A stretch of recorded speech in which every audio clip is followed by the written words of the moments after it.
உங்கள் தந்திவன் தொலைக்காட்சியில் தினமும் ஒரு சர்ப்ரைஸ் மாலை 6 முதல் 7 மணி வரை காணத் தவறாதீர்கள். சிவகங்கை உலக புகழ்பெற்ற பிள்ளையார்பட்டி ஸ்ரீ கற்பக விநாயகர் கோவிலில் விநாயகர் சதுர்த்தியை ஒட்டி முக்கிய நிகழ்வான தீர்த்தவாரி நிகழ்ச்சி நடைபெற்றது.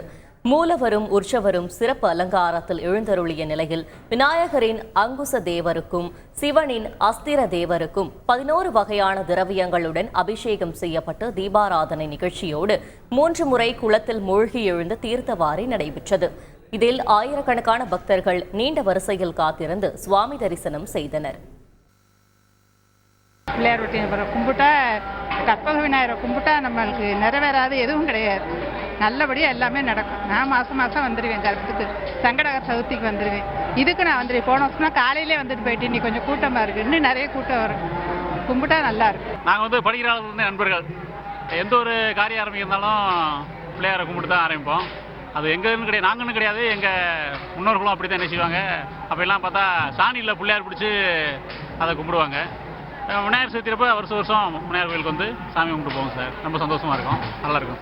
உங்கள் தந்திவன் தொலைக்காட்சியில் தினமும் ஒரு சர்ப்ரைஸ் மாலை 6 முதல் 7 மணி வரை காணத் தவறாதீர்கள்.